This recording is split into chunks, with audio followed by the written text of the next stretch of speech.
My name is Meg Tuohey.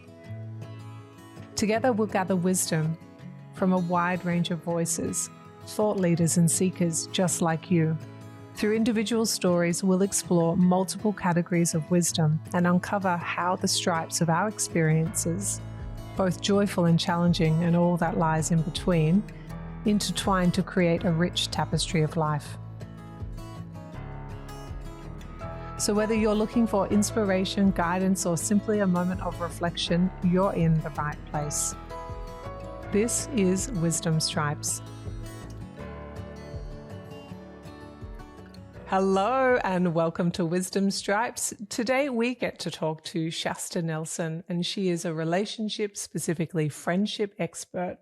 She has written 3 books and is an in-demand keynote speaker, having presented twice at TEDx. Shasta translates the science of human connection into actionable practices that lead to greater belonging in our personal and professional lives. Shasta joins us today on Wisdom Stripes to delve deeper into her knowledge and unpack the wisdom that she holds.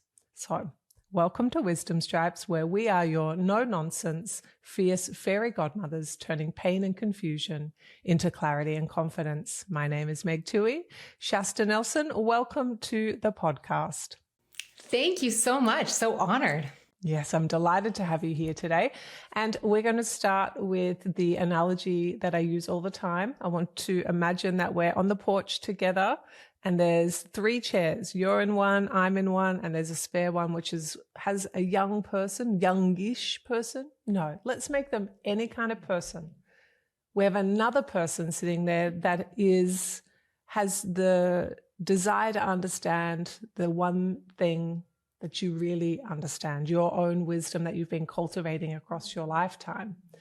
What wisdom would you like that person to come away with today?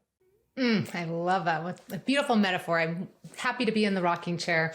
If I could say anything, it would be like my life work is helping remind us that desire we have in us for connection is like a beautiful, beautiful desire.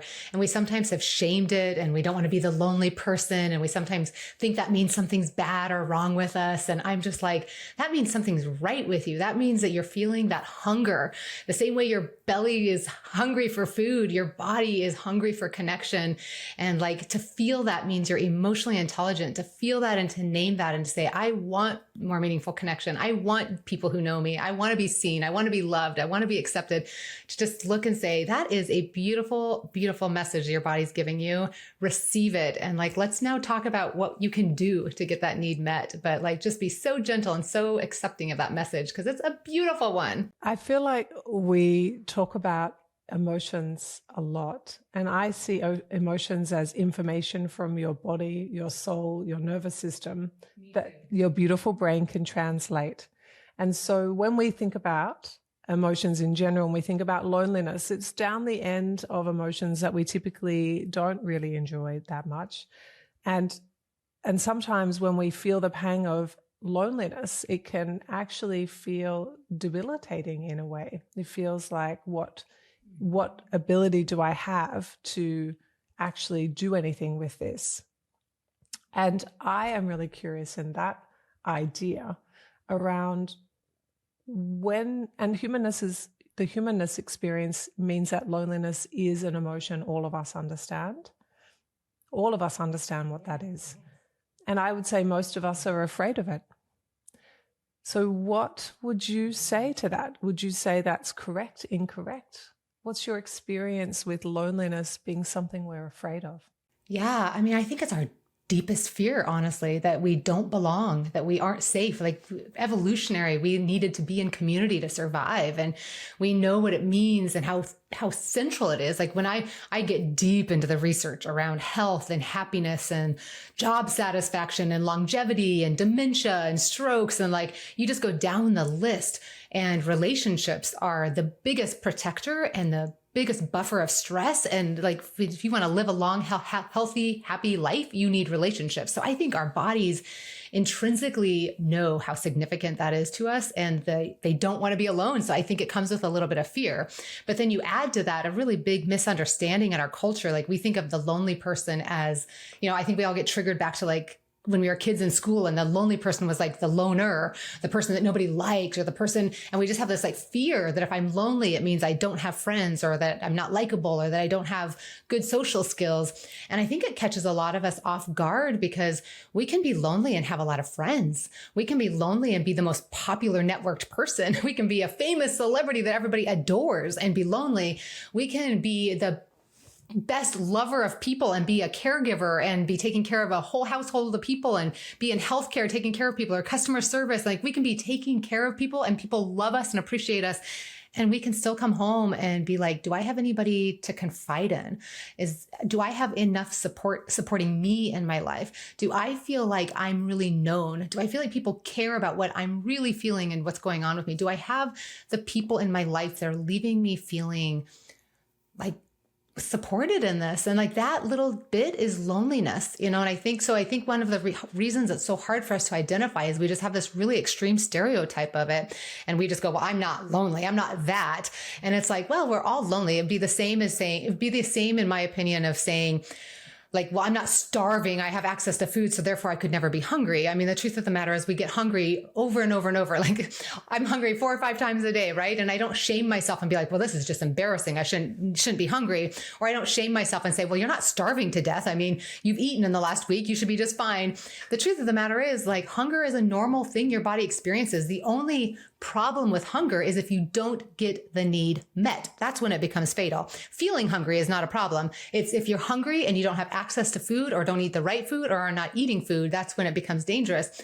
The same with loneliness. Feeling lonely isn't a bad thing. It's your body saying, I have a need for some connection right now. And if we could just receive that message, we'd be like, oh, okay, what kind of connection do I need? And it's like, we'd open the pantry, we'd look in the fridge of our life and be like, what do I have right now? And do I need to go to the grocery store? Do I need to do something? Do I need to go buy food? Do I have food? But we just need to get into the habit of feeling it, because it is very common. I've seen numbers in Australia, here in the United States, it's over 60% of us are lonely on a regular basis. The numbers are really big around the world. And this is just, this is very common, unfortunately. And that's not to say that the rest of us don't feel lonely. That just means that, we have access to food and can get that need met a little bit more. But yeah, it's a big deal. And I think we're hurting ourselves mostly by ignoring it, or feeling shame, or sitting in the stigma of it. So the first step is just being like, okay, my body is saying she wants connection. Like, that's a really beautiful thing. Now what? Oof. So I have 2 paths I want to go down, and I want to speak them so that I circle back. So the first path is, how do we find meaningful connection that actually meets the need of the information that's coming up by the feeling of loneliness? And then the other one I want to do is understand more about your career pathway and how this intersects, because you've got a long journey in terms of doing the work that you do, a beautiful history. So I would like to understand both. So let's do the first one first, which is, how does that intersect? Yeah. Yeah, thank you. I love that. In my first book, Friendships Don't Just Happen, I talk about how we need to make friends as an adult. And in that book, I teach 5 different types of friends. And I don't care so much about everyone needing to understand all the different types, and we can label them anything we want. The point being, the wisdom behind that is recognizing that there's different experiences of relationship, and we can have several of them and still be lonely for a different one. So for example, we can have really good friends at work, really good friends at church, really good friends with our mom's group, really good friends like in these silos, but we still feel lonely and we don't understand why. And it might be because we're really lonely for that like intimate experience, like somebody who we're like doing life with. And like, it's not just event based, but it's like, we're just in and out of each other's lives and texting and calling and showing up in each other's homes. Some of us might have that one really, really close friend. And when we're lonely, we are actually lonely because we're putting all of our eggs in that basket, so to speak. And we kind of resent them for not just being so available all the time and getting all of our needs met. And we might be lonely for different types of relationships and different experiences. And maybe that person's really good at holding our heart, but we want to go have more of a social life. We want to go do activities. We want to have fun. We want to be out there doing things. And so that's a different type of loneliness. A different type of loneliness is we can have really good friendships in place, but go through a certain life experience, a divorce, having breast cancer, losing a child. I mean, there's just so many experiences in this world where you can have really good friends, but like as much as they can love you and you can talk about it, you're just like, you want to be with people who understand you on this. And so you can be lonely for like a very specific common shared experience where suddenly you find life when you're just like in a group where you're like, these people know my pain or these people know my experience.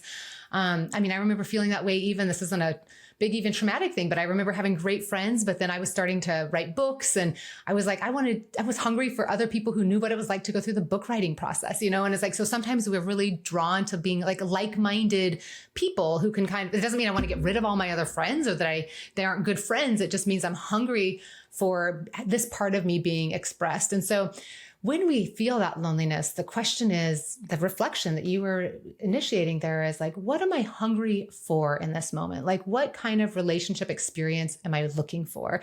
Am I wanting to go enjoy people? Am I wanting to feel closer to a few people? Am I wanting to broaden my network? Am I wanting to connect with a certain group of people?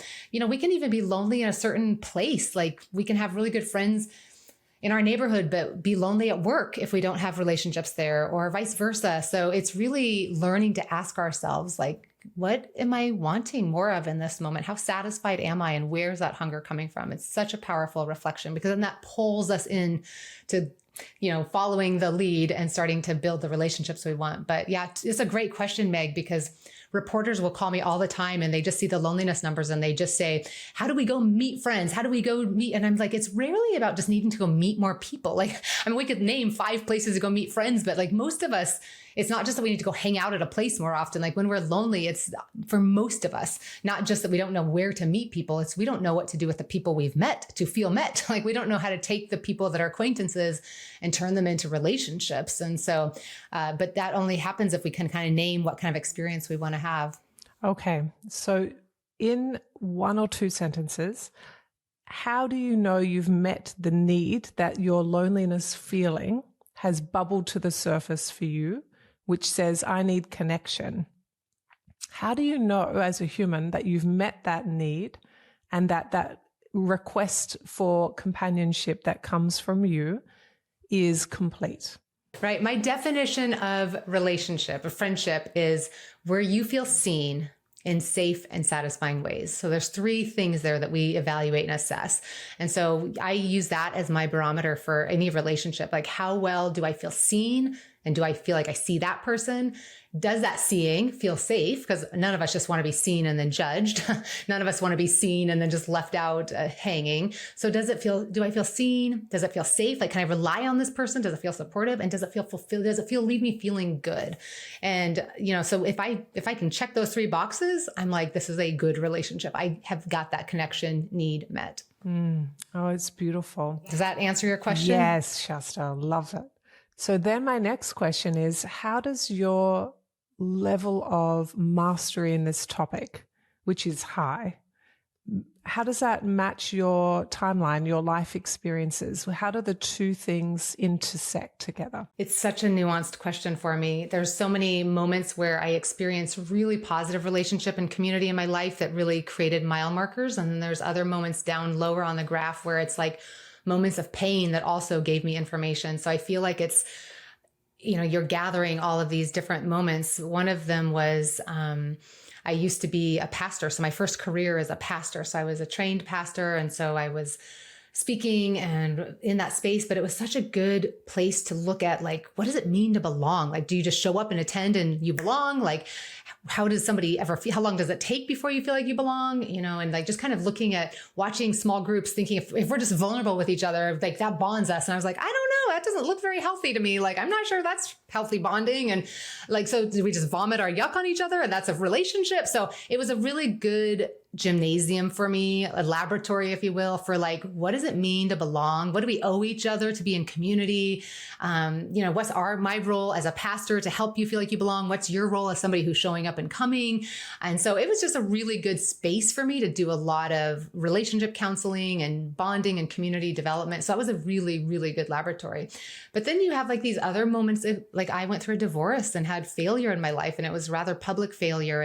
And suddenly you feel kind of ostracized and you feel kind of shamed, and you're just like, is that community if it doesn't work when I need it.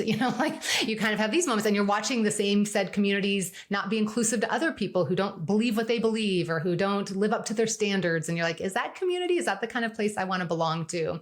And then I to me, two of the things there's like, I remember failing and feeling like I didn't belong. And then I also have memories of like succeeding and not feeling like I belonged. Like I felt like people judged me more. I felt like when I put myself out there, I was kind of like, people wanted to pull me down, or like that somehow I threatened people. And so I learned to keep myself kind of small and like to be relatable and not threaten anybody. And as I grew into my maturity, I think part of it was like, I want to be seen in the ups and the downs. Like I want to build relationships and I want to foster and teach relationships where you can be as successful as you can be. And I am here for it. And I'm cheering for you. And you will never have a bigger fan than I am in you. And same with the failure. Like that's what I want for relationships. So part of that's just going through your own life experiences and saying, that's what I want. Well, yeah, I totally agree. And I'm really curious when because you have a public eye and you have been in the media for a long time and you're known as an expert. And so how do you reconcile when a relationship ends, a friendship, a marriage, what have you, with your identity in that space? Because I heard you just speak a little bit to the highs and the lows and the ins and the out group and the internet with their opinions and yes, we like you and no, we don't like you. How do you organize that information so that you can feel safe enough to be vulnerable to show all of you? Well, I'm clear on who I'm vulnerable with and in what order. So I have people who have earned the right and who have, like I was going to say, moved up the triangle, but I haven't taught the triangle here yet. But I have a concept where there's 3 requirements of every relationship and you start at the bottom in every relationship. And as you practice those 3 things, you move to the top of the triangle. So I'm very clear who's at the top of my triangle. I'm very clear who are my intimates. I'm very clear with like who we said we'll be there for. And we have a track record of it. So that's who I'm vulnerable with first. And I have a sense of like, I don't go on social media to process myself. For me, that's not the place where I'm showing up to be vulnerable. So by the time I'm sharing something that sounds vulnerable, like for me to talk about having gone through a divorce, like that doesn't feel vulnerable to me because I've healed that. It doesn't feel vulnerable to me. Like I'm not coming here needing anybody to respond in a certain way because I've processed and healed that. So I do want to be vulnerable in the sense of I want to be authentic and I want to be available and open, but I'm also very clear that the public is not who I'm healing myself with. That's not who is going to be my witnesses and my supporters. So as long as I've got my people who I know are part of like whatever ride or die, like they're with me and they know what's going on in my life, I've gotten to the place where I'm way less of a people pleaser. I used to be so much more of a people pleaser. And I've gotten to the place where I'm like, that's one of the best parts of maturity and gaining wisdom, in my opinion, is just being so clear that I'm not here to please everybody. I am here to offer what I am here to offer and to do the work. I'm here to do the work. And I know my work is as lovely as it sounds. I mean, you think it would be who's going to hate me for talking about friendship and how we need more connection, but it triggers people, and people lash out and people say mean things. And you just have to like say a little prayer for them and just be like, oh, that comes from a really hurt place. And I hope they find that what they need. And I'm keep doing my work. But for me, vulnerability is not an all or nothing. It's a scale of like 1 to 10, if you will. And I'm very clear that I'm willing to like go up to scale, 1, 2, 3 with lower level relationships or with the public, but I'm not taking you to my 9 or 10 until it's healed. It's really clear boundaries. And it's a conversation that I have a different analogy for, but actually we've organized the information in a similar way. So my version is... I was going to say, I want to hear how you handle this. Well, my version is a pit crew. And I don't know why I have this, but I have like the same 3 levels of the triangle. But the pit crew is the person working on the car with you because you're the driver. Person working on the car with you is your top of the triangle. Then you have the VIP section that you allow to come ringside, but they're still behind a barrier. And then you have the general public in the stands. Yes. Yeah, it's same kind of thing, isn't it? Love it. Love it, Meg. Love it. How fun. So when I heard your 3, I was like, ooh. It's so true because I think a lot of us, when we feel lonely, we want to be seen. And so then we just go and put something on social media because we want to be seen. And and that's okay. There's so many different ways to show up in this world and to be who we are in this world. But to your earlier point, like, what is it I'm actually looking for? And if I'm looking for intimacy, if I'm looking for somebody to really know me, if I'm looking for a deeper conversation, then like that's a different meal that I need to cook, so to speak, than just showing up and, doing the social media thing. So that speaks to your earlier question, which was so wise, is what am I actually hungry for? And how will I know when I'm full? Mm-hmm. And we've seen a lot of discourse, I think, in the media about social media and how it's changed the impact of connections with friends. What's your read on that, and where do you see it going, and where would you recommend that it goes? I have been following this for 15 years, and my opinion has changed slightly, ebbs and flows as different research comes out. I really wanted to believe that social media was just a tool, and I still do to a large degree, that we can use it for good or not. The research does show that it doesn't necessarily correlate that the more you're on social media, the lonelier you are. So there are some people who are on social media a lot and are way more connected and better at building relationships and have that. So it's not a direct correlation for sure. And there's just no denying the research out there at the impact that social media has on our mental health, and especially when we're younger. And so, yeah, and my big fear is that I would never want that to be replacing true connection. So what I don't want is like the idea of I'm using this hunger metaphor a lot for some reason today. I must be hungry, but it's like the idea of, if you're hungry, yes, you can eat a bag of chips and it will sustain you a tiny bit, but it's not going to nourish you, And so I kind of equate social media to like the bag of chips or the kind of the junk food. Like, you can get enough calories and you can think, I'm not hungry, I'm not starving. I mean, you can drink the whole Slurpee and be full, but is it nourishing? And so what I would hate is a whole bunch of malnourished people out there who are still not getting the need met and who are still lonely, even though they have all the likes and scenes and their videos go viral.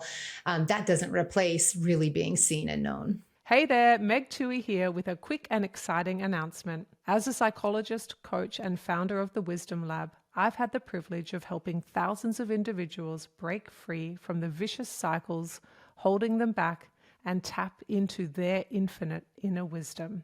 If you're tired of feeling unheard, unseen, and stuck in the same old struggles, the Wisdom Lab is the breakthrough you've been yearning for. This on-demand program guides you through a powerful process to shatter emotional barriers, overcome deep-rooted blocks, and experience the profound transformation you deserve.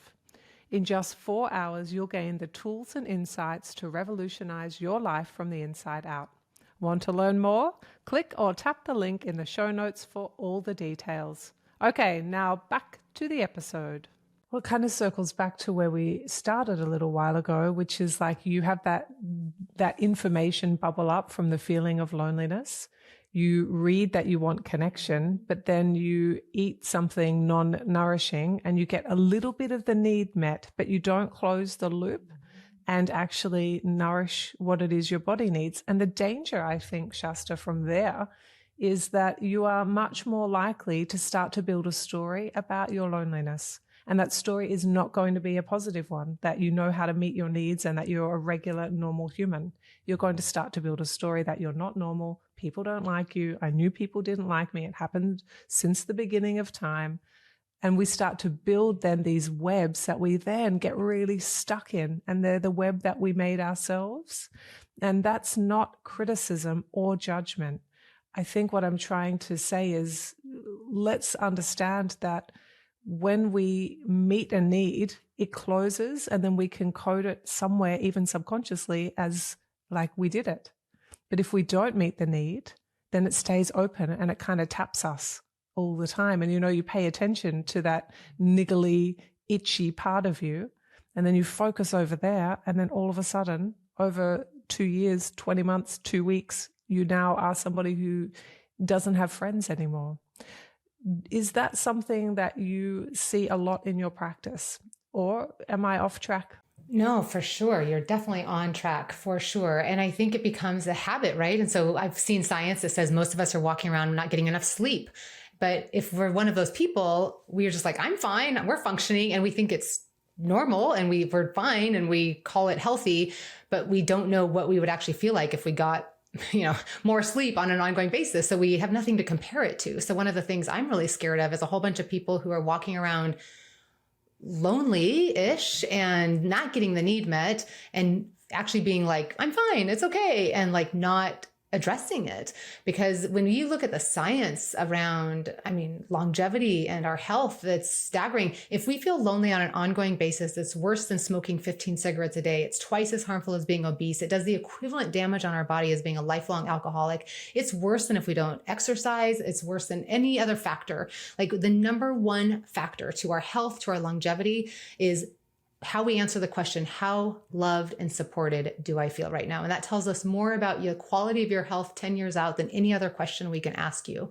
When we look at happiness research, like Dr. Niven did the research and he said 70% of our happiness comes down to the quality and quantity of our relationships. So you think about everything else we're going through life saying we want that would make us happy. If I could go on that trip, if I could be at that dress size, if I could get that promotion, if I had that car, whatever, like name everything you think you need to make you happy. And that adds up to 30%, And so what my big fear is that we're all walking around eating potato chips, so to speak, and thinking we're okay and not having the actual thing to compare it to and say, that's what I could feel like if I really felt supported, if I really felt loved, if I really felt seen in this world. Like I want to like cast that vision and be like, that is worth experiencing. That's worth going after. But it's the scariest thing to go after. We risk rejection and it takes so much energy, and I get all of that. And so it's a hard sell. Like people are just like, it's easier just to be on social media and scroll for an hour than to like go meet a new person at a new place and like gather up the energy to like go out. And so it's a hard sell, but we're paying the consequence for it without doubt. I see it all around our world with all of the global issues. It's just, we have big, big issues with our lack of knowing how to connect with each other and really see each other. And it's hurting us. It is. There's a few words you said in that phrase around the predictor of future outcomes. It was, how well do I rate my ability to, so it's not whether it's there or not, it's your interpretation of the experience you're receiving. That's agency, Shasta, right there. That is something that means that your loneliness is right in your beautiful hands for you to walk forward in a different way. I love that. And to your earlier point, if we create a story around us not being good at this or not being able to get our needs met, the neuroscience shows that if we feel anxious, we're going to walk into a room and look for evidence of why we feel anxious, right? Or if we feel like nobody likes us, we're going to walk into a room and we're going to like misinterpret cues and signs. And like that will be the filter. We'll be like, well, that person wasn't very friendly. And we will find the evidence because our brain's feeling it and our brain's looking around for trying to find, why do I feel this? And it's coming from inside of us. The research shows, if I walk into a room feeling confident and connected, I will see that. Like you and I could both walk into the exact same room and interpret it completely different based upon how we felt when we walked into that room. So yeah, to your point, we create these stories and they can become so damaging down the road because we keep getting confirmation, so to speak, of that story when in fact, that's not true at all. Like you absolutely can make friends. Like this is not something that you're either born with or not. Like you have this, it's muscles that you can develop. It's what things we can all do. Like you are absolutely fundamentally lovable. You are absolutely fundamentally somebody would love to be friends with you, and you will thrive with better relationships in your life. We just have to have the courage to like do the things that get that need met. Mm-hmm. And I always think of that room analogy is for me like Pac-Man. So the part of ourselves that we're in, if it's like, I don't feel good enough, I'm not worthy, I'm not lovable, I shouldn't be here, I don't belong, then our brain only eats evidence that that's true when we're in that state. And if we walk into the room feeling like confident and our shoulders are back and we're open to meeting people, which is what I call that sense of being in alignment with your head and your heart and your soul, I call that your wise woman. When you're in, or your good person, your wise person. So when you're in that part of you, you're more likely to look for all of the things that are happening, not just the one person who turned away, but you'll also see the 3 other people that turned towards you. And you'll code the humans as doing their human things, and it's not really anything to do with you. So it really depends where you are in that beautiful brain, nervous system, and body. Yeah. Yes. So true. And you are so good at analogies. I'm liking it. You've got them coming out your left and right. I do love a good analogy. Now, I would love to know, in 2008, you founded an online friend-making platform, Girlfriend Circles. Help us understand that platform, its intention, where it's like nearly, I don't want to say it, but it's nearly 30 years old. Or 30 years since that time. Like, where are... Well, 15 years old. Is it? Right? Is my maths that bad? It's that bad. 15 years. I was going to say, where did my life go? But it doesn't matter because I ended up, so I was like a good 10 years before my time, Meg. Like I saw the need, but it was an uphill battle. Like I'm telling you what, people were so resistant to like me even naming that we had loneliness and that there was a need, or that we should, like, it was still believed back then, way back then when the dinosaurs were roaming in 2008, it was still believed that like, if you didn't have your friends by the time you were in high school, like that was it, you know, you just have lifetime friends, like BFFs forever. And it was just kind of a lot of mythology that we wouldn't admit if we were actually lonely, or that we needed friends, or that as long as we had like a social life, that was somehow the same as like really being seen and connected and having community and being friends. So it was an uphill battle, but it was a really fulfilling chapter of my life. It was one of the very first friendship matching sites back in the day. And it was probably maybe 6 or 7 years into it where we needed to be doing upgrades on apps and all kinds of stuff, when I was just like, you know what, I still believe in this. There is such a need. I do think the world needs easier ways to make friends and meet people.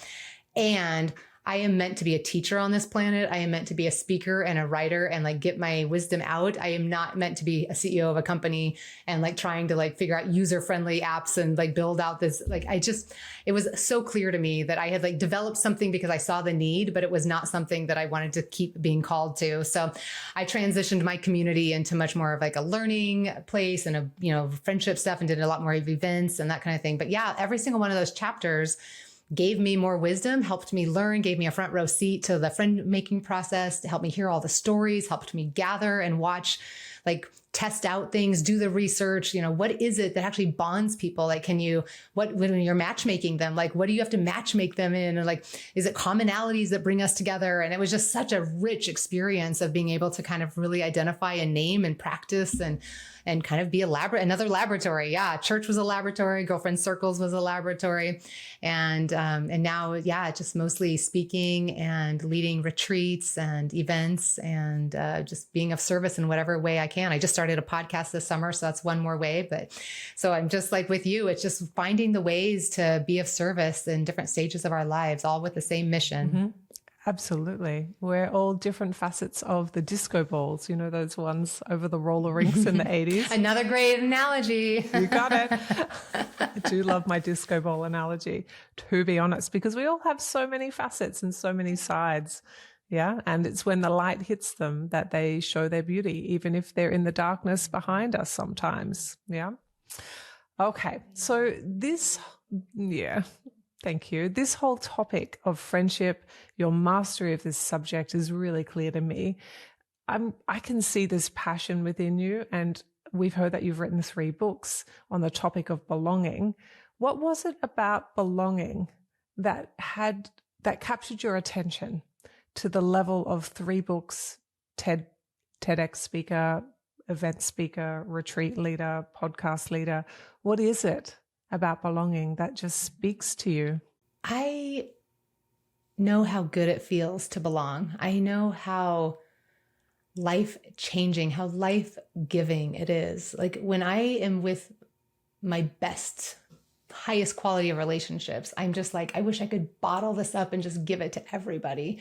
It's so liberating. It's so powerful. It takes shame away for you to be able to name your vulnerabilities with people who love you, and it's safe. I mean, it removes shame. It helps you make better life decisions. It makes me feel like I can go do anything in the world because I've got people behind me. Like, I want everybody to have that. Like, it just breaks my heart to see so many people, so many of us, like, not doing that and not experiencing it. And so, and I feel I've got the kind of brain that like like, for example, I wrote my first book, Friendships Don't Just Happen, which was like, we need to make friends as adults. We need to normalize this. Here's how to do it. And then I was out doing book tour and research after that. And I was like, you know what I'm noticing is that a lot of people actually know enough people. Like, it's not that they just need to go keep meeting people. Like most of them just need to feel more met. Like they don't need to meet people. They need to feel more met. They don't need to just know more people. They need to feel more known. Like it was really watching like in that space, like kind of the next level where I was like, I think the next thing we need to be talking about is how to take that social life, those people you're quote friends with, the people you're friendly with, but you don't like, how do you deepen those? How do you create something really meaningful? And like that birthed the second book, which is Frientimacy.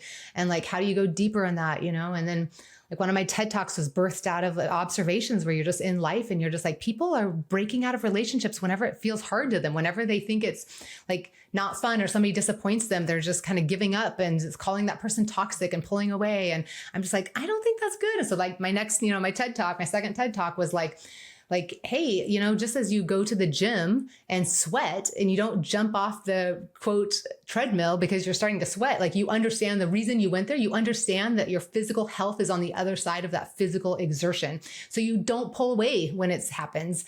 In fact, some people would say they go to the gym in order to sweat and that something's wrong if they aren't breathing heavier or aren't straining, And I was like, that's the same as our social health. Like you can't just pull out whenever you start to socially sweat, like the connection, the intimacy is on the other side. So, I mean, I think just everything I've done, it's been, I'm super passionate. But it's like you're every step in it, you're seeing the next piece of like what you feel like the world around you at least needs and what they're getting, like you feel like they're getting wrong or they're not noticing yet.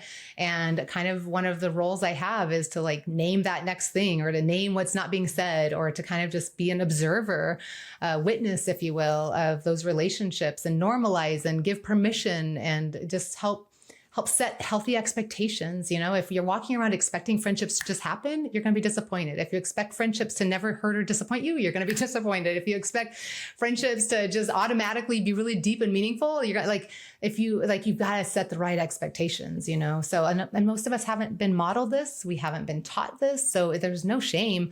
It's just simply like, let's learn what we need to know now. And now is the perfect time to get that need met. Absolutely. Oh my goodness. I could not agree more with you. And one of the real epicenters of growth comes with being able to tolerate the distress without blaming somebody else or calling them a name, like you're toxic, you're narcissistic. If I hear those two more words, I'm so done with hearing toxicity and narcissism. That's not it. It's probably very likely not it. It is your opportunity to build the muscle of understanding what is happening for you and what is happening for that other person. And sure, you might choose to move them out of being in the pit crew with you and put them into the VIP section or perhaps into the general public stands. You might move them around. But cutting them and having that as your first entry point because you are confused by the experience rather than you are leaning in and growing through the experience is one of my greatest conversational topics. Yes. I love that. You and I are on the same page, woman, same page. Yep. I am a big, big believer. I always say, for the higher up the triangle you are, so the more you've invested in those relationships, I see them as like investments, like in the stocks or something. Like you've invested all this time, all this energy in the relationships. The more you've invested, the higher up the triangle, the more you owe it to yourself and to them to do whatever you can to repair that relationship. And I'm always like, it doesn't mean you have to stay. It doesn't mean you have to fix it. It doesn't mean that you can. It doesn't mean that they have to stay at that same level. But like you have work to do in your building your own muscles for future relationships. Like this is your gym right now. This is the place where you're going to learn some skills. Like this is where it matters. And this is where they get wisdom that they need. Like these are conversations that need to be had. And even if they're awkward, like we don't need to be afraid of awkward. Like that's the sweat at the gym, right? Like, yes, it's a little sweaty. It's a little awkward, but like that, it doesn't mean we shouldn't do it because intimacy is on the other side. And, you do a lot of beautiful work with family relationships and romantic relationships. And I often use those as a good example of like, we don't feel safest with our parents or our spouse because we've never fought with them. We feel safe with them because we have gone through hard things, because we do go hard through, we have hard conversations and survive. Like we feel like they're going to be there for us because they have been there for us. They've been tested. And in our friendships, when we go through those hard times, we just are so quick to either just swallow it. Like as women, we just swallow it and put up with it. And we just kind of get a little bit more resentful. And then we just kind of like the end, it just comes and we just walk away. But yeah, we just either put up with it or just kind of like walk away. But we don't have a good track record yet of like, actually like, let's talk about this. Like, let's do the work. Let's negotiate. Let's hear what we both need. Like what's not working? What would feel good to us? And I know when I say that stuff, people are like, oh, I could never do that. But like, that's the work. So that's, you're never going to have, I'll just say, you're never going to have intimate, deep, meaningful, close relationships if you don't learn how to do that with some people. Yes. And oftentimes the people we come from and the people we're invested in haven't learned either. What matters is that you both have the intention to figure it out together. And it's plausible, and it happens a lot in my world, that you're with somebody who doesn't know how to do it or doesn't want to or finds it psychobabble, right? Also, we're in that precipice of all of us as a global community, really, moving towards having to build that muscle. This is the next frontier. And so you may as well start to learn how to do it because everybody is learning to do it. You only have to look at the generations coming through. You watch a show with Gen Zs in them, Gen Zs, and they do relationships far better than the boomers, etc. And so our invitation. Except that is the loneliest generation right now. I will say the Gen Z. And so our youngest now are our loneliest generation, which is really tragic because it used to be our elderly and now it's our younger ones. So they are craving relationships better. And I'd be curious to hear what you think they are doing better. What are you noticing? Well, I am watching a pretty trashy Gen Z relationship program on Netflix at the moment. I'm not going to name it. And the way in which they are able to articulate, hold space, listen, and reflect back is far better than when I went through the reality TV version of when I was younger, where it was just shaming and blaming and isolation and really, really inappropriate social interactions. It is so much better. So for me, I see those skills, which I see as a real gap in our older generation. But what I'm hearing is perhaps our older generations are more adept at meeting the need of connection than our Zs are.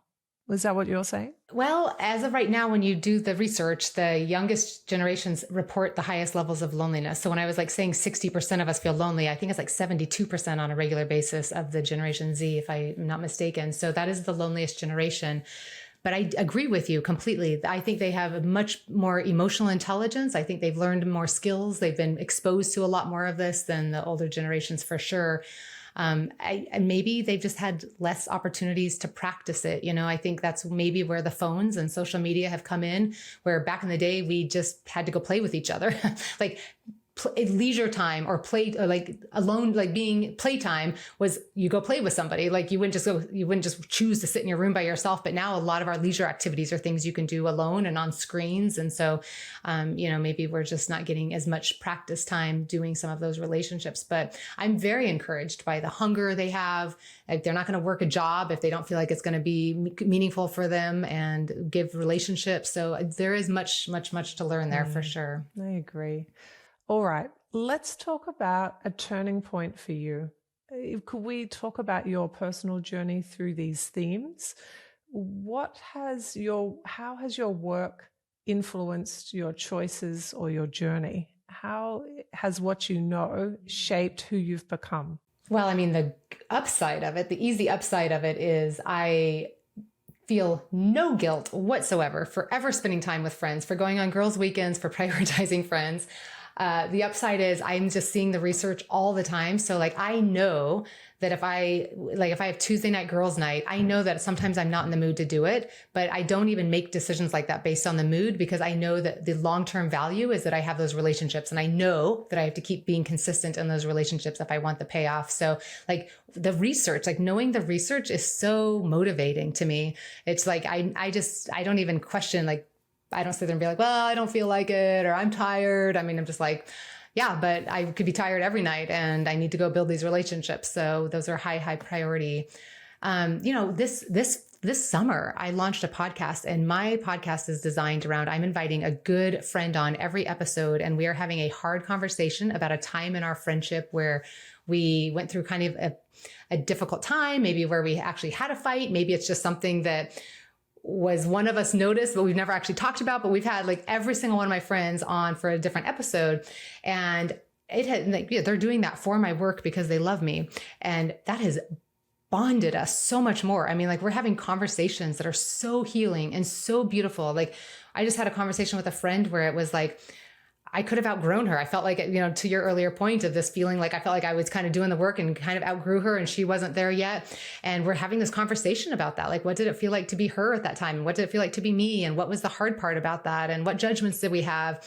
And what helped us make it through that? And how happy are we that we made it through that? Because now the friendship is so rich and so deep, and I'm so glad I didn't give up on it, And so, but just having those conversations every week, it's just like, that's my work, but it's contributing to my own sense of like, it's giving me the excuse to keep going deeper and deeper and to experiment and to like be brave and to show up in those relationships. And it's just, I mean, my friends are my life. So they are, I just shudder to think of not valuing them. And I could have been that person. I'm enough of a go-getter. I'm enough of an Enneagram 3 or kind of just type A. Like, I could have been somebody who very easily didn't prioritize friends as productive enough or as like convenient enough or something. And I could have been that. So I'm really, really grateful that my work informed me otherwise. So belongingness is a theme that's followed your professional life. Have we seen that, or have you seen that in your personal life? And more so, is it good and bad having so much information about relationships that it ends up being detrimental to your relationships? I have not experienced it that way yet. I have seen it as only guiding. It's sometimes hard for me to make new friends. Like, I feel a little insecurity around, like, are they going to feel like, do I have to perform and be the perfect friend, that kind of stuff. But I just have to give myself grace on that and just be like, I can share the research. I'm not saying I do it all perfectly. I am trying my very best to model that, like, I am in process too. I have to like learn how to be like, I walk into situations and feel, I did a video on how I sometimes walk into situations and feel like I don't belong, and like how horrible it feels and kind of what it triggers in me. And I can know the research that I do belong. And I'm just like, this is my own story in this moment. But so it helps me to be more self-aware. That research helps remind me what's actually going on, that fear of rejection is normal. The research helps inform that. It doesn't do the work for me, but it helps me realize, like, this is me just feeling the fear of rejection. And my choices right now are to either act from this place or to like sit and be compassionate with this version of me and realize this is just me saying I want to be connected. And what strategy could I do right now that increases my likelihood of feeling connected? And it's always lean in, even though my fear is like, I feel rejected, I want to pull away, but the research helps give a framework for me. So it has not been detrimental.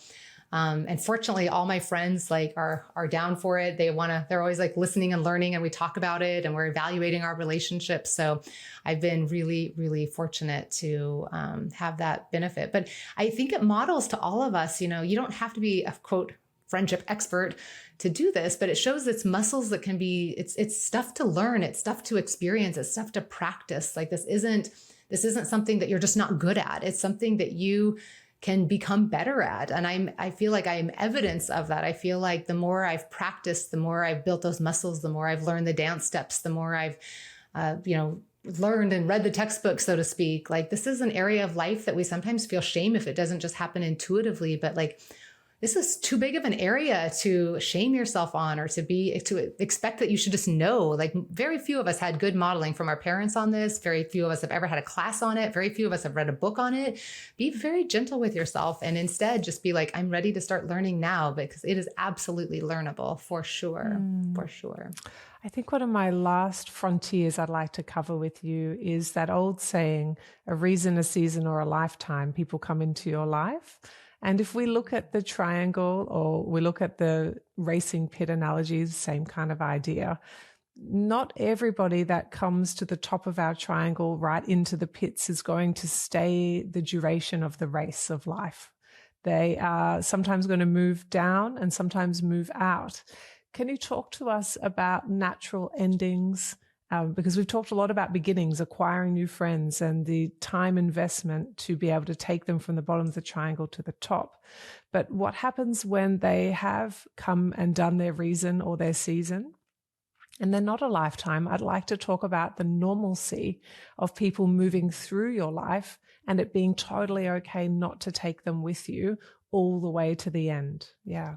Yes. The research is actually showing that we replace half our close friends every 7 years. So you think about who you're confiding in right now, and you just, if you're name the 3 to 5 people in your life that you're like, these are my people that know what's going on in my life and that I'm like living life with.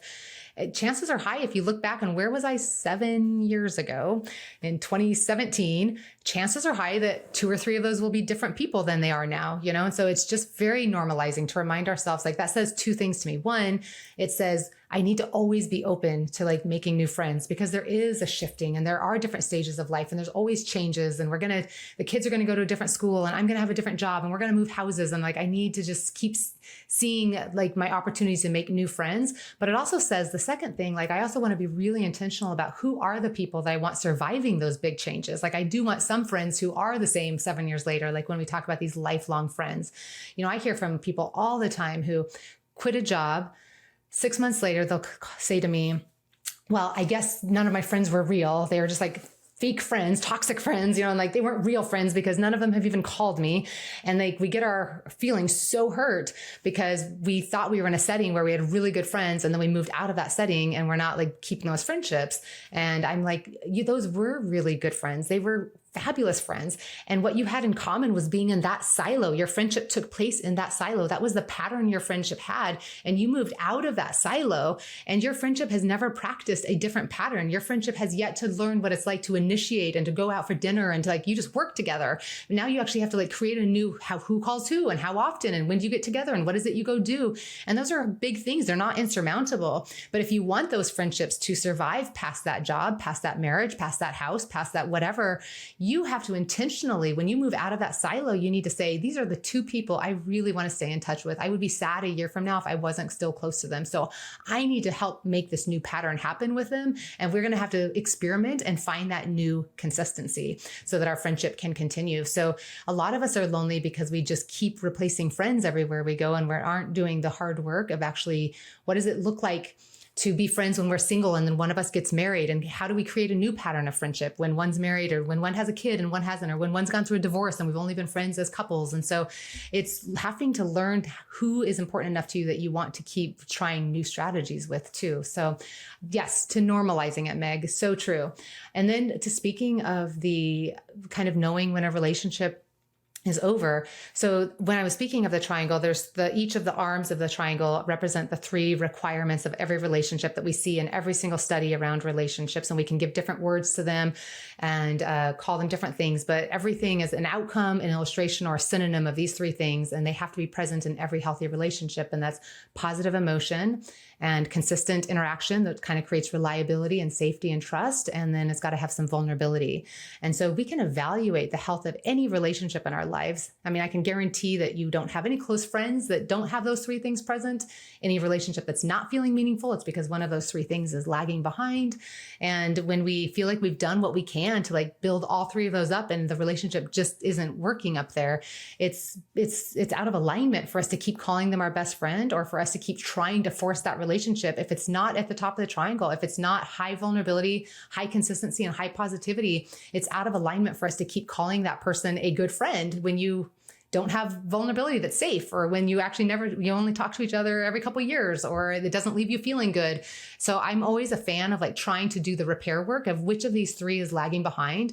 What can I do to like have compassion that my friend probably doesn't know all of this and we're all just finding our way. So how can I help make this happen? And then, yeah, to your point, at some point it's only in alignment to just acknowledge this relationship is halfway up the triangle. That makes me sad. I keep wanting her to be my best friend, but it's not. And so I need to come to peace and come into alignment and realize that I need to shift my expectations and acknowledge what is and appreciate and go make better relationships in other places. So for sure, it's a part of life that we have to like, we can't manage every relationship. We can certainly contribute a ton and show up a ton, but we can't control that piece of it. And so, yeah, we do have to learn how to like let go, which is really hard. But I'm of your belief. Like that doesn't mean we have to kick everybody out of our lives. You know, I think there's moments where that might be necessary, but for the most majority of those relationships, I'm like, I want to be the kind of person that's healthy enough and strong enough that you can still be in my orbit and I'm not rocked by that. And we can still be the friends who go to movies or see each other at social occasions, you know, but I'm just going to shift my expectations and acknowledge you're not the person I'm confiding in. Yes. So we shift where we respond to them in the triangle. And sometimes that requires a different type of conversation. Sometimes people want to know why you've moved them or why you both have been moved together. And that is potentially an opportunity to restore intimacy, but also potentially an opportunity to move somebody in a different place. And that fluidity, that ability to move on the sea is kind of what makes a wise friendship sailor, is recognizing there are two people bringing two lots of things here. And I can influence the best that I can, but I cannot make somebody else do something else.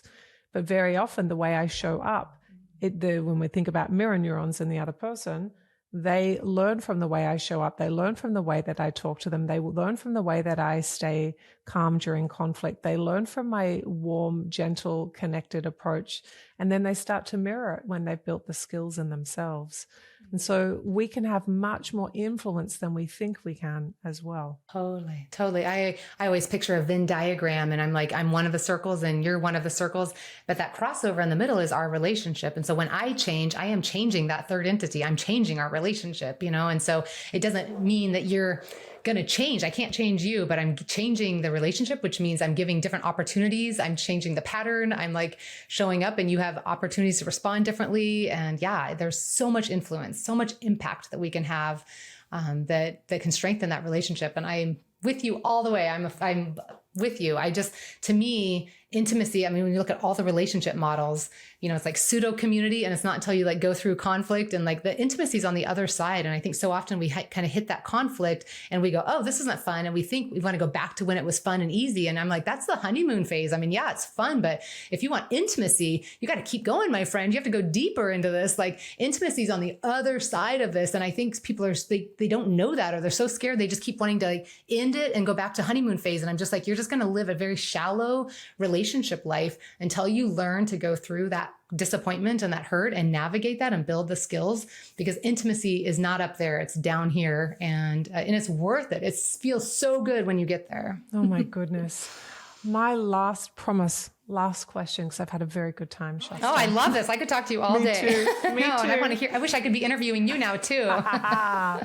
What do you still need to discover about connection and relationships? What is your next journey, your next frontier, your next interest area, your next calling, your next piece of work or deliverable that's on your heart, on your soul? What is your next thing? What are you doing, Shasta? Yes, that is such a good question. The thread I'm pulling on right now is like, I felt so convicted to do this first season of the podcast where I invite each of my friends on and we model tough things, because I was like, everyone's looking at me and thinks I have these great friends and they are great. And they're amazing, but I was like, they need to see what we've gone through to get there. You know, they need to see the hard stuff and the hard conversations. And I didn't really have any agenda with that. That's not making me money. That's just me being like, people, I want to like put this out in the world. And pulling on that thread, I'm pulling on it now again. And I'm going to do a whole series on politics and relationships, and kind of just like where we can't just keep creating siloed relationships and expect a cohesive world. Like we need to learn how to do bridging relationships where it's not just in commonalities. And I don't mean just with politics. I think in all areas of life, we're just getting more and more siloed in our loneliness. And it puts us at a lot of risk as a country, as a world, as a global community, if we just become more and more only hanging out with people just like us, you know? And so I really am pulling that thread. I don't know where it's going to go. I mean, I hate to say I'm like really drawn by conflict right now. That sounds so terrible, but like, I'm kind of not as interested in like the 5 ways to go meet new people right now as I am like, which I think is partly because there's more people rising up speaking about this now. You know, 10 years ago, 15 years ago, there was nobody talking about this that I could find. And so like for me to want to talk about deep friendships, people are like, well, I don't even have any friends. And I was like, oh, so back up. And I had to like back all the way up and be like, okay, let's talk about making friends. But that was never where I was really most meant to be. I think I've always been most meant to be like the deep stuff. Like I want you to have an intimate life. And it's messy sometimes, but it's so rewarding. And so I feel like I'm going somewhere in that direction, but I don't know what it's going to look like yet, but I'm excited to find out. That's my favorite part of the next phase unfolding, is that the light only turns on almost as your foot touches the bottom of the step before you do the next one. You're like, oh, I'm going the right way. You're just kind of following that internal guidance. It's beautiful. Yes. You just have to get little clues here and there. And you're like, I think it's going to have this in it, but I'm trusting the process. I'm feeling pulled. So we will see. But yeah, how would you answer that question? Oh, you did get a chance to interview me, Shasta. You slipped that in and I love it. So I'll ask it myself. What do I still need to discover about connection and relationships? What's my frontier? Well, you can't see it, but my foot's tapping in contemplation. Because I was not in interview mode. So what do I want to know? You know, I'm really, really, really interested in wisdom. And I know that makes sense because I'm making this podcast. I've also made a short program called the Wisdom Lab. And I'm working on another program that's just for the graduates of my program, the 8 and 12-week programs that I run. And it's all about that ability to distill your own wisdom, to be able to hear your own voice, find your own signals, and be able to respond to your own heart's calling, to live a life that matches your essence. And the closer that life is to who you are, I think the better quality of life that you have, the more you're likely at the end of that beautiful long life to look back and say, I had a really good life. I did all the things I needed to do, and I've explored a lot of elements of myself because I followed my own thread. That's what I'm really interested in. Oh, I love it. One of the questions I'm always asking my people to ask themselves is to get better and better at asking themselves, is this my voice of wisdom speaking to me, or is this my voice of fear speaking to me? Because I feel like if you can keep, you can be like, I don't want to go to that event. Is that my wisdom speaking to me? Is that my fear speaking to me? Or like, this person threatens me. Is that my voice of wisdom, or is that just my fear that I'm like going to feel insecure around them? Or, but it's like, and it's hard. Some people have a hard time differentiating, but I'm like, the more you keep asking and feeling, like I'm like, can just hear that difference in my voice if I just for 1 second, tap it and ask myself. But yeah, I love that. Because if I can just keep asking, and if I can keep hearing that voice, like she is so loud, if I just am willing to keep following her, I am excited and trusting, but it's like, yeah, and you're going to live that full big life that you want. But it takes practice. Everything takes practice. It does. And everything that matters takes practice. And those other parts of you that come out are not inappropriate. They're not wrong. They're other parts of you that are trying to get your attention, to have you understand a potential risk or some more information, or to resolve or process the pain that's associated with that part of you. There's nothing wrong with that part of you. It's that we believe it at face value. That is the thing that gets in our way of our own wisdom. Not the only thing that gets in the way of wisdom, but one of the main things. Yeah. Well, Shasta, I thoroughly enjoyed our conversation. That just flew past that time. I'd like to go back and do it all again because it was that fun. So thank you so much for being here with us and sharing so openly and generously your wisdom on friendships. I do feel like I need to say to you one last time, is there anything that you'd like to leave our listeners with? Any last piece of the puzzle or a gift that you might have for them before we say farewell to you? What's coming up for me is just realizing that no matter how healthy, happy, confident, personality-wise you are, we all feel the fear of rejection.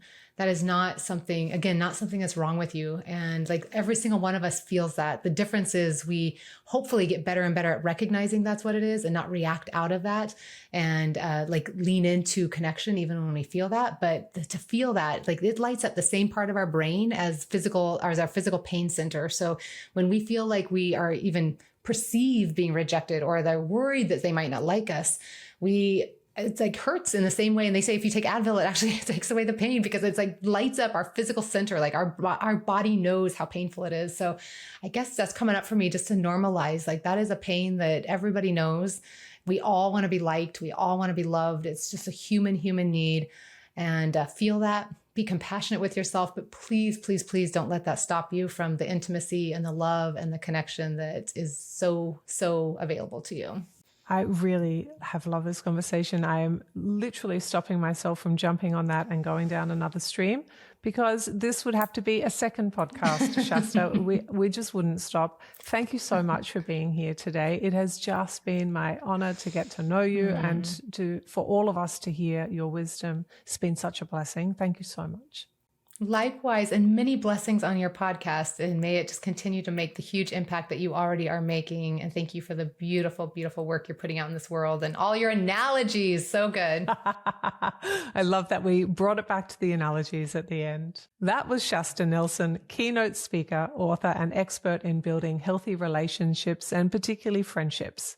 Shasta has shared her wisdom stripes today on the topics of friendship, connection, and communication.